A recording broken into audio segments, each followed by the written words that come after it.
I'm Daniel, 38, a structural engineer with a knack for spotting cracks in foundations, literal and figurative. My wife, Claire, 36, is a graphic designer, her creativity a spark that drew me to her 12 years ago. We live in a cozy Portland suburb, our home a blend of her eclectic art and my practical designs. Our daughter, Lily, 7, is our world, her laughter the glue that holds us together. Life felt solid like a well-built bridge. Claire's late-night work sessions and her new gym obsession didn't raise alarms at first. She'd always been driven, her passion for her craft mirrored in her newfound dedication to fitness. I admired her discipline, even if it meant fewer evenings together. I'd cook dinner, help Lily with homework, and wait for Claire to breeze in, glowing from a workout, her smile disarming any questions about her schedule. But there were moments, her phone buzzing at odd hours, her quick glances away when I asked about her day, that felt like hairline fractures in our foundation. I brushed them off.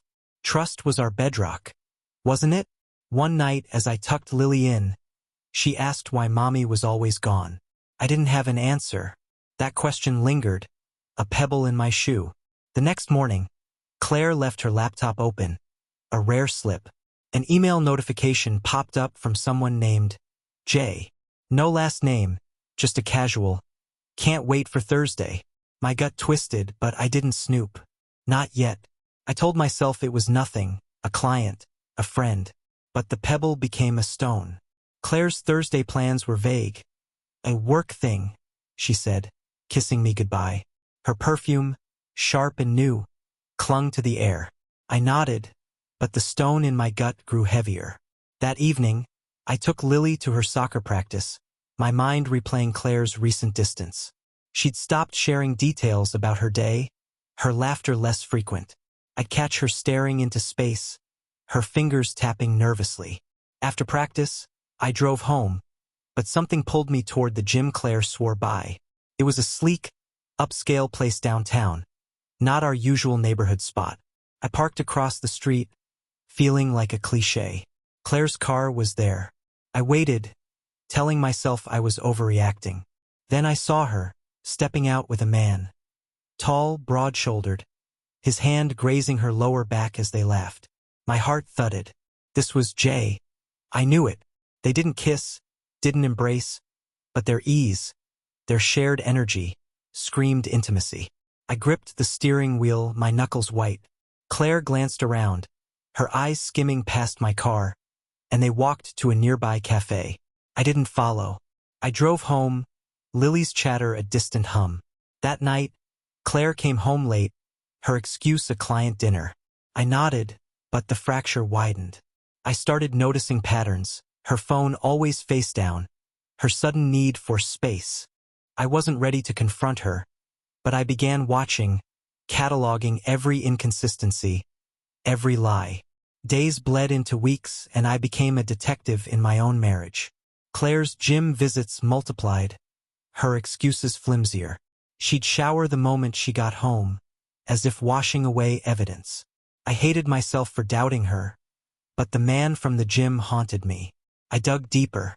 Her laptop, left open again, revealed a deleted email thread with Jay. I recovered it. A string of flirty messages, nothing explicit, but the tone was unmistakable. "You make Thursdays my favorite day," one read. My stomach churned. I cross-referenced her gym schedule with her calendar. Thursdays were sacred, no meetings, no calls.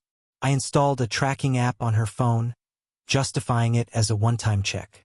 The app pinged her at the gym, then a hotel nearby every Thursday. I didn't tell friends or family. Shame kept me silent. I still loved her, or at least the version of her I thought I knew. Lily's school play was coming up, and I clung to routine, helping her rehearse lines while Claire missed rehearsals for work. One night, I followed Claire again.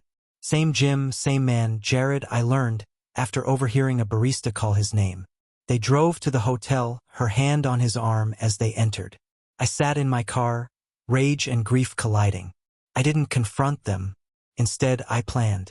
Revenge wasn't my nature, but the betrayal carved something new in me. A need to reclaim control, to make her feel the weight of her choices.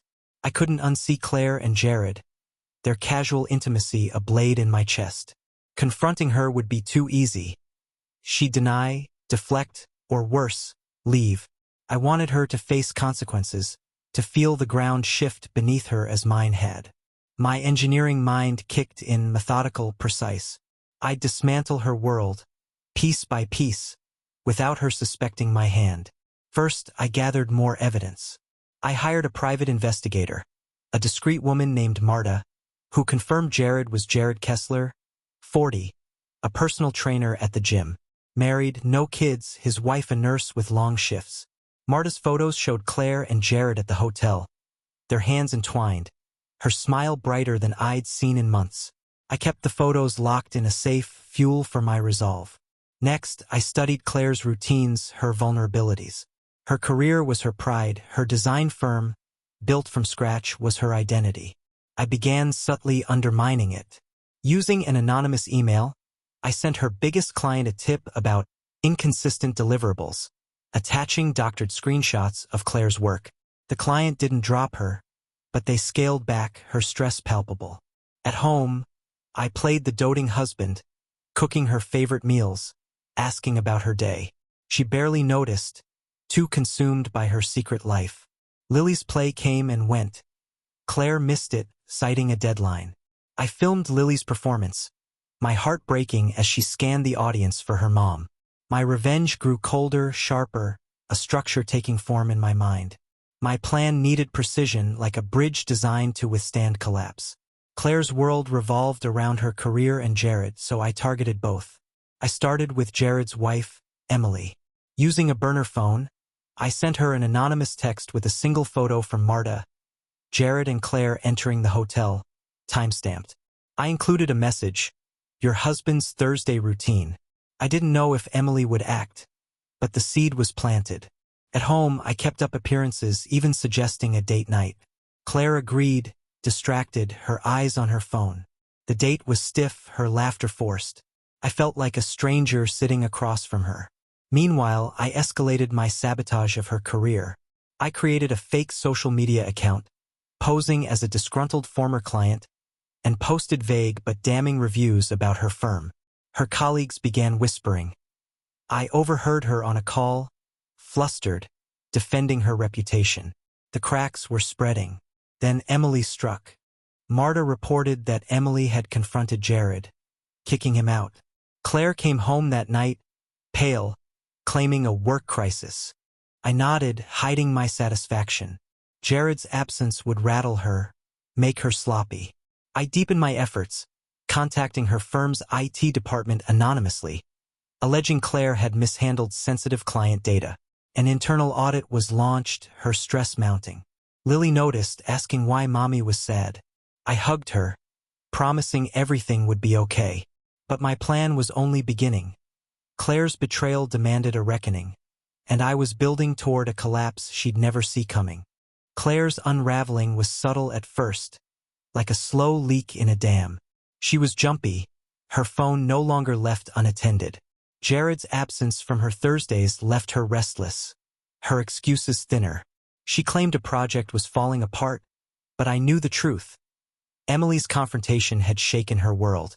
I kept my facade as the supportive husband, asking gentle questions about her stress, offering to take Lily for weekends so she could focus. Each gesture was a calculated move, giving her space to dig her own grave. My private investigator, Marta, reported that Jared had moved into a cheap apartment, his marriage in tatters. Claire visited him there once, their meeting brief and tense, caught on Marta's camera. I saved the photos, my collection of evidence growing like a dark archive. At home, I planted doubts in Claire's mind. I'd mentioned seeing a car like Jared's near the gym, watching her flinch. I didn't accuse, accusations would tip my hand. Instead, I let her paranoia fester. Her firm's audit intensified, thanks to my anonymous tip. She spent late nights revising files, unaware I'd accessed her work cloud and altered minor details in her designs. Nothing glaring, just enough to erode trust with her clients. One major account paused their contract, citing quality concerns. Claire cried at the kitchen table, oblivious to my role. Lily overheard, asking me later if mommy was in trouble. I kissed her forehead, promising to fix everything. My revenge was a slow burn, but the flames were rising. I wanted Claire to feel exposed, her carefully curated life laid bare. Her firm hosted an annual showcase, a glitzy event where she presented her best work to clients and industry peers. It was her stage, her moment to shine. I decided to dim her spotlight. Using my fake client persona, I sent an anonymous package to her firm's CEO, a USB drive with doctored evidence of Claire's careless work, altered designs, fake emails suggesting she'd missed deadlines, even a forged complaint from a non-existent client. I included a note. "Is this who represents your brand?" The package arrived days before the showcase. At the event, I attended as her +1, my smile practiced. Claire was nervous, sensing the audit's shadow but unaware of my sabotage.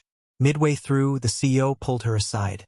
I watched from across the room as her face drained of color. The projector flickered, and instead of her portfolio, a slide appeared, screenshots of her altered work, labeled Claire's Oversights. Gasps rippled through the crowd. Claire stammered through an explanation, but the damage was done. Clients whispered. Her colleagues avoided her gaze. She left early, claiming a migraine. I drove her home, my hand on hers, feigning concern. Inside, I was cold steel. Lily was at a sleepover, sparing her the sight of her mother's collapse. That night, Claire sobbed, saying she didn't understand how this happened. I nodded, my plan's gears turning toward the next phase. Her career, her pride was crumbling, but I wasn't done. Claire's affair with Jared had been her escape, her secret thrill. I wanted to strip that away, to make her feel the isolation I'd endured. Emily, Jared's wife, was my unwitting ally. I sent her another anonymous message, this time with a detailed timeline of Jared and Claire's hotel visits, cross-referenced with her nursing shifts. I included a suggestion: confront her publicly. Emily didn't disappoint. A week after the showcase disaster, Claire was at a local coffee shop, one she frequented for client meetings. I knew her schedule and tipped Emily off through a burner email. I was there, across the street, watching through the window. Emily stormed in, her voice carrying even through the glass. She called Claire a homewrecker, her words sharp enough to draw blood.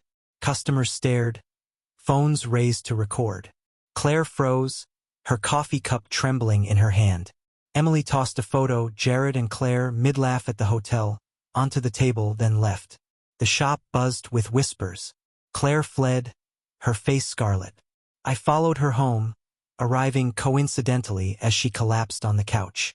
She claimed it was a misunderstanding, a crazy woman with a grudge. I played dumb, asking gentle questions that forced her to lie more. Each lie fueled my resolve. Lily was at school, unaware, but I knew this would reach her eventually. I had to protect her, even as I dismantled her mother's world. Claire's confidence was eroding, her secrets spilling into the open. My next move would hit closer to home, where her betrayal began. Claire's lies were a house of cards, and I was ready to pull the foundation. Our families, her parents, my sister, our close cousins, were tight-knit, their approval a pillar of Claire's identity. I'd always been the steady son-in-law, the reliable provider. Now I'd use that trust to expose her. I didn't need to lie. The truth, carefully framed, was enough. I invited our families for a Sunday brunch, a casual catch-up.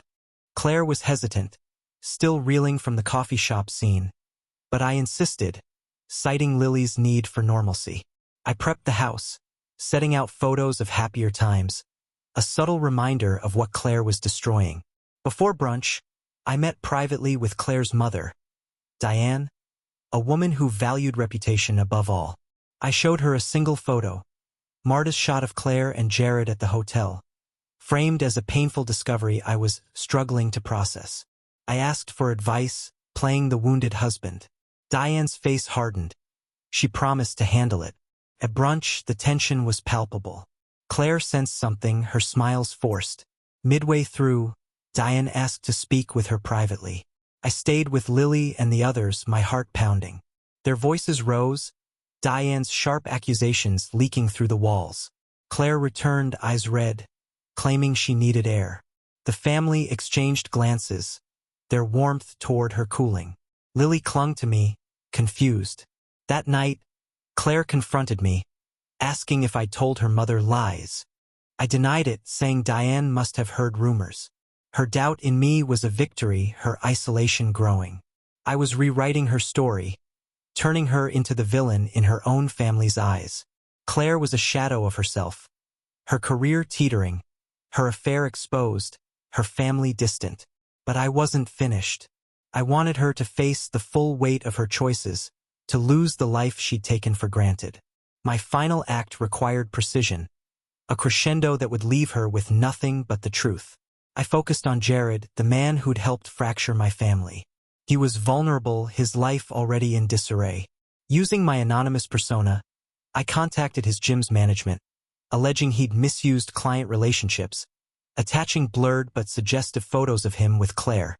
The gym suspended him pending review, a blow to his income and ego.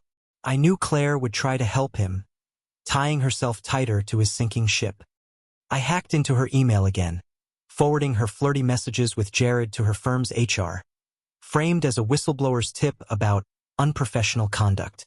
Her firm, already wary, put her on leave.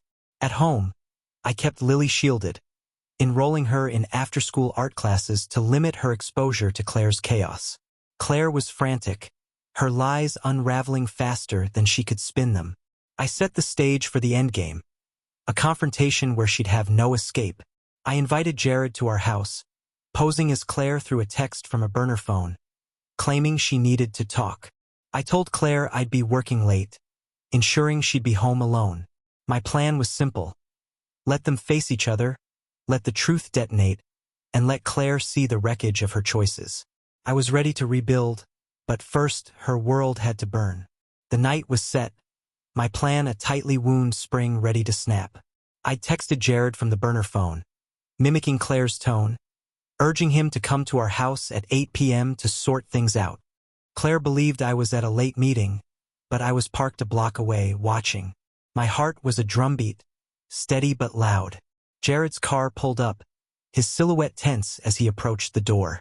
Claire answered, her confusion evident even from my distance. She let him in, likely thinking he'd come uninvited. I waited, giving them time to unravel. Inside, I imagined their panic. Jared expecting a reconciliation, Claire blindsided by his presence. I'd rigged a small camera in the living room, hidden in a bookshelf, streaming to my phone. The footage was grainy, but their voices were clear. Claire demanded to know why he was there. Jared, flustered, mentioned her text. Her denial was sharp, her fear palpable as she realized someone had orchestrated this. I didn't care about their excuses.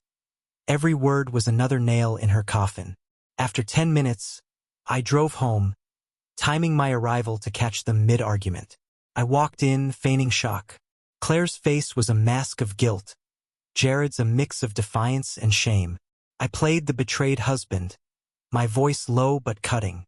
"How long, Claire?" She stammered, claiming it was a misunderstanding. Jared, cornered, bolted for the door. I let him go. The trap wasn't for him, it was for her. Lily was at my sister's, safe from this implosion.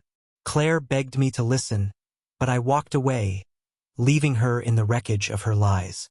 Claire followed me to the kitchen, her voice a desperate plea. She swore Jared was just a friend, a mistake that meant nothing. I let her talk, her words piling like debris. When she paused, I pulled out my phone and played a clip from the camera. Her and Jared, their familiarity undeniable. Her eyes widened, her excuses collapsing. I didn't yell. My calm was a blade. "Tell me everything, or I walk." She crumbled, admitting the affair had started 6 months ago at the gym. Jared's attention had been a thrill, a break from routine.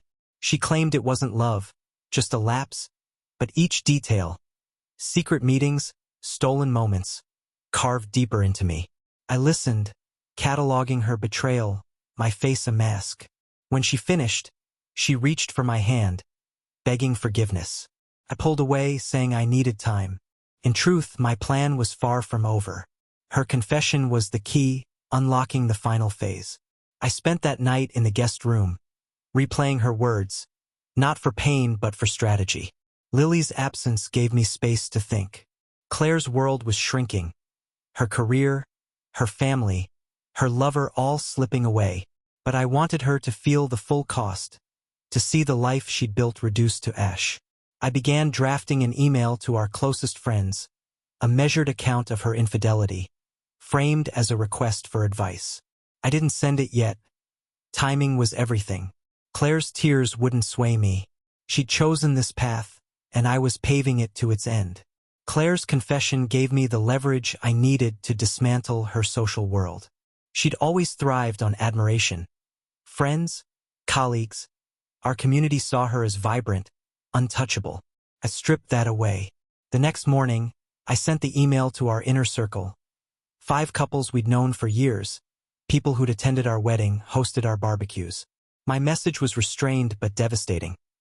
Claire had betrayed me with a married man, and I was struggling to protect Lily while deciding our future. I attached a single photo, Marta's shot of Claire and Jared at the hotel, blurred enough to avoid legal trouble but clear enough to damn. I asked for their support, knowing their judgment would spread like wildfire. By noon, Claire's phone buzzed with texts, friends asking if it was true, their tones sharp with betrayal. She confronted me, hysterical, accusing me of ruining her. I shrugged, saying I needed advice and hadn't lied. Her isolation was complete. Even her closest friend, Sarah, sent a curt message ending their weekly brunches. At Lily's school, whispers followed Claire during pickup. I tipped off a parent anonymously, ensuring the gossip reached the PDA. Claire stopped going, leaving me to handle Lily's routines. Lily asked why Mommy's friends were mad. I said adults sometimes make mistakes. Claire's pride, her social armor, was gone. She hid at home, her confidence shattered. My revenge was a quiet storm, reshaping her reality. But I wasn't done. Her final reckoning was coming, a blow that would leave her with nothing but regret.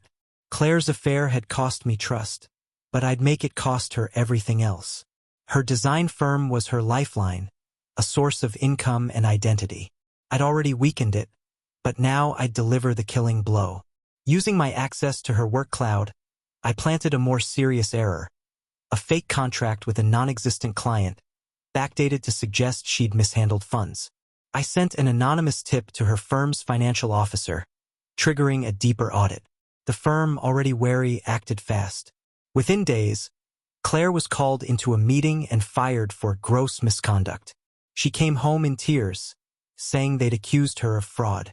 I feigned sympathy, asking questions that forced her to admit she couldn't explain the discrepancies. Her savings were tied to the firm's projects. Without income, she was vulnerable. I'd prepared for this, quietly moving our joint accounts to protect Lily's future. Claire noticed when her card was declined at the grocery store. I claimed it was a bank error, promising to fix it, but I'd frozen her access. She had no job, no friends, no family support. Her world was a cage of my making. Lily's questions grew sharper. She sensed the tension. I enrolled her in therapy, framing it as a way to cope with mommy's stress. Claire begged me to reconsider our marriage, promising to change. I listened, my heart stone. My final act was brewing, a public exposure that would seal her fate. She'd betrayed me, and I'd ensure she faced the consequences alone. Her life a monument to her choices. The endgame was simple but brutal. Claire's affair had been a private wound. I'd make it a public spectacle. Our town hosted an annual art fair, a community event where Claire's firm often showcased talent. This year, I'd turn it against her. I contacted the fair's organizer anonymously, offering to fund a special exhibit on trust and betrayal, suggesting local artists submit anonymous pieces. I created my own, a digital collage of Claire's affair, using Marta's photos, her emails with Jared, and snippets of her confession, layered into an abstract but unmistakable narrative. The piece was cryptic enough to avoid legal issues but clear to anyone who knew her. I ensured it was displayed prominently, titled Fractured Vows. On opening night, I took Lily to my sister's and convinced Claire to attend, saying it might lift her spirits. The crowd was thick, the air festive until people reached my exhibit. Whispers spread, eyes darting to Claire. She froze, recognizing herself in the images. Friends, neighbors, former clients stared, their judgment a tidal wave. She fled, her sobs echoing. I followed, playing the concerned husband for the crowd. At home, she collapsed, accusing me of orchestrating her ruin. I didn't deny it this time. You broke us, Claire. I just showed the world. She left that night, moving to a cheap motel with what little she had. I filed for divorce, securing custody of Lily. Claire's name became a cautionary tale, her life a shadow. I rebuilt, my daughter my anchor, my revenge a cold but necessary justice.